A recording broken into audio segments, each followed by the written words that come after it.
Vous pensez que les navettes spatiales n'ont jamais eu de problème? Eh bien c'est faux. Aujourd'hui, on va parler du premier désastre dans l'ère des navettes spatiales.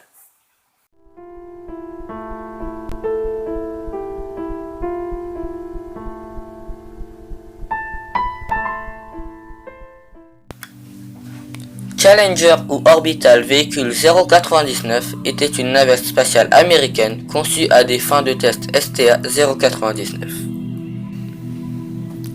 Elle porte le nom du bateau HMS Challenger qui était une expédition de 1872 à 1876 pour mesurer la profondeur des océans. Ce navire avait aussi donné son nom au point le plus profond du globe, Challenger Deep dans la fosse des Mariannes, à 10 916 mètres sous la surface de l'eau.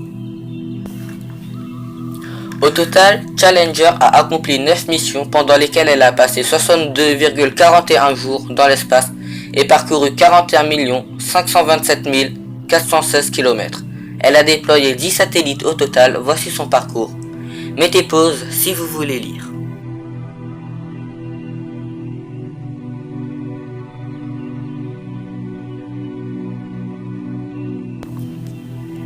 Maintenant, on va parler de sa dernière mission qui a eu lieu le 28 janvier 1986, STS-51L.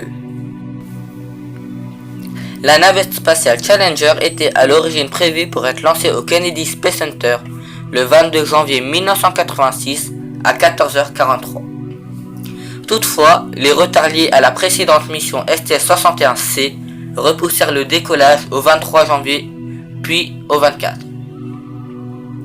Le lancement fut encore reporté au 25 à cause des mauvaises conditions météorologiques sur le site du Transoceanic Abort Landing de Dakar, aussi appelé TAL. Ce site étant la solution de repli principale lorsque la navette ne peut revenir au point de lancement. La NASA décida de se replier sur le site de Casablanca comme nouveau site de TAL. Mais cette piste n'étant pas équipée pour un atterrissage de nuit, le lancement dut être différé au matin heure de Floride. Des mauvaises prévisions météorologiques au Kennedy Space Center provoquèrent un nouveau report du lancement au 27 janvier à 9h37. Selon le livre de Malcolm McConnell, Challenger A Major Malfunction, la NASA aurait normalement lancé la navette avec 50% de chances de pluie.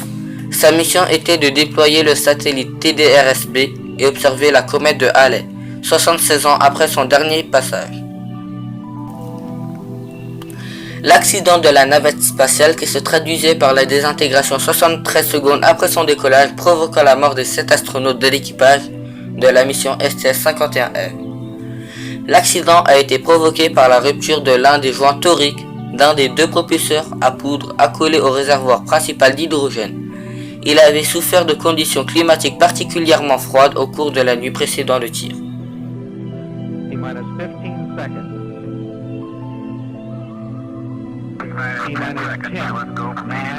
8, 7, 6. We have main engine start. 4, 3, 2, 1, and liftoff. Liftoff of the 25th Space Shuttle mission, and it has cleared the tower. Roll program. Roger, roll, Challenger. Good roll program confirmed. Challenger now heading down range.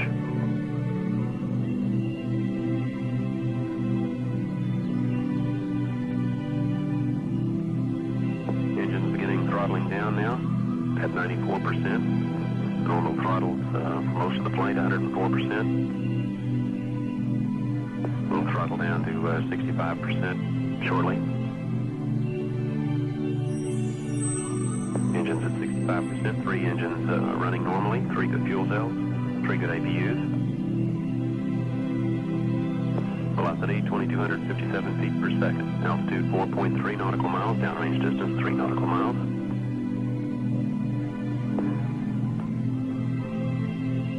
Engines throttling up, 3 engines now at 104%. Challenger, go with throttle up. Roger, go with throttle up.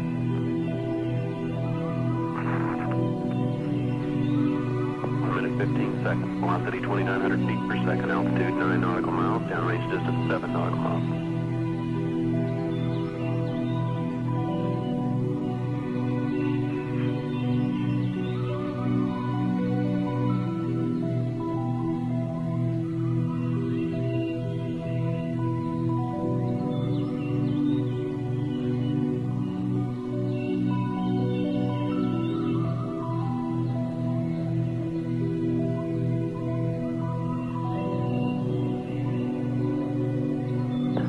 Flight controllers here looking very carefully at the situation. Obviously a major malfunction.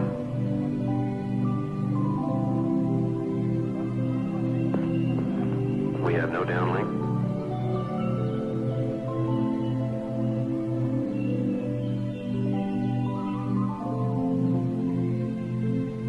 We have a report from the flight dynamics officer that the vehicle has exploded. Flight director confirms that. We are looking at checking with the recovery forces to see what can be done at this point. Cet accident a entraîné une interruption de 32 mois du programme de la navette et la formation de la commission Rogers pour enquêter sur l'accident. Celle-ci a constaté que la culture d'entreprise de la NASA et les processus de décision avaient été l'un des principaux facteurs ayant conduit à l'accident. La commission Rogers a fait 9 recommandations à la NASA à mettre en œuvre avant la reprise des vols de navette. Les voies en question, développées par la compagnie américaine Morton Tjokol, située au nord des États-Unis, n'avaient pas été testées en conditions de grand froid. Les concepteurs considéraient que le lieu de tir qui était la Floride bénéficiait d'un climat toujours ensoleillé. Le fait est qu'un phénomène météorologique touchant assez fréquemment la Floride avait fait descendre la température bien en dessous de 0 degré au cours de la nuit précédant le tir. Les ingénieurs de Morton Tjokol avaient néanmoins de sérieux doutes sur la capacité de résistance du joint au froid à cause d'incidents remarqués au cours de certains vols précédents.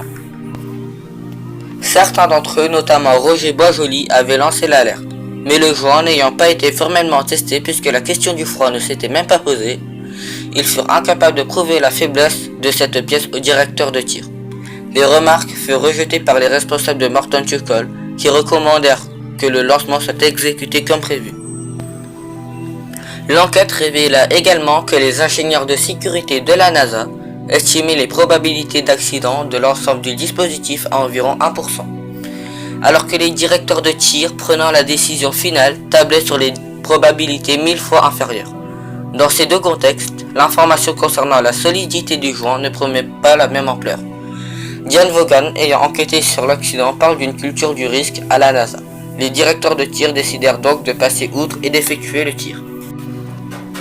La rupture processive du joint sur le propulseur d'appoint SRB solide de droite laissa passer une flamme dirigée vers le réservoir externe. Mais si la flamme avait touché le réservoir dès le départ, la navette aurait dû exploser à ce moment. Ce retard est expliqué par le fait que les restes de poudre d'aluminium incomplètement brûlés viennent boucher la faille. Avant le vol, un avion passait juste au-dessus de la navette et déclara qu'il y avait de fortes turbulences. Lorsque la navette traversa cette zone, les restes de poudre se désintègrent et de nouvelles flammes sortent. À 72 secondes après le décollage, le réservoir externe explosa et déstabilisa l'autre booster et le haut du booster vient toucher la tête de la navette qui explosa. Après la désintégration, le combustible qui se trouvait dans l'orbiteur et le réservoir principal brûla en quelques secondes, formant ainsi une boule de feu massive. L'habitacle, toujours intact, retombe alors vers l'océan. Il a été prouvé que les astronautes ont survécu au choc initial, car une bouteille d'oxygène de secours a été activée. Mais on ignore s'ils sont décédés durant la chute qui dura 2 minutes au sein d'une cabine dépressurée, ou lors de l'impact avec l'océan. Voici une vidéo de la récupération des débris de Challenger.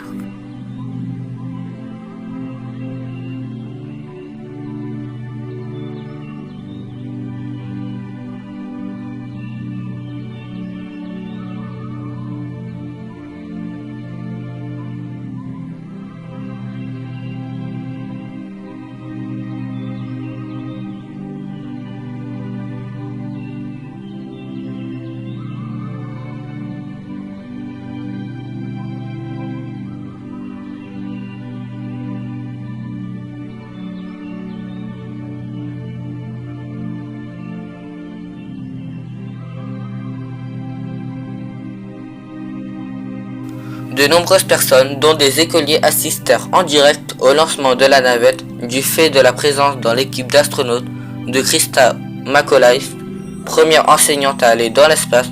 L'institutrice a été choisie par le projet Teacher in Space. La couverture médiatique de l'événement fut considérable. Tout le public était choqué. From ABC, this is World News Tonight with Peter Jennings. Tonight reporting from Washington. It is the worst disaster in the history of the American space program, and President Reagan has declared a week of mourning for the 7 astronauts, 5 men and 2 women, who lost their lives on their way into space this morning. Christa McAuliffe's students and friends at Concord High School were ready to watch a dream come true this morning. Instead, they became witnesses to a nightmare. Some people were covering their eyes, and some people were just watching the TV set with a blank look on their face. It was really quite dramatic. At first, everyone was really happy, all these smiles, and then suddenly you saw a lot of people crying in the halls, and it was really pretty sad. It was a hell, just a hell. Pilot Mike Smith, Commander Dick Stobie, Judy Wren, there it is. There you see. The kids invited almost as if to a party for a live classroom lesson from space turned suddenly into a lesson in mortality. We have a report from the flight dynamics officer that the vehicle has exploded. Flight director confirms that we're looking at checking with the recovery forces to see what can be done at this point. Can we get the cameras? C'était le premier désastre, mais malheureusement pas la dernière. Merci d'avoir regardé la vidéo. Toutes mes sources, vidéos, applications et musiques que j'ai utilisées dans cette vidéo seront dans la description. Ciao.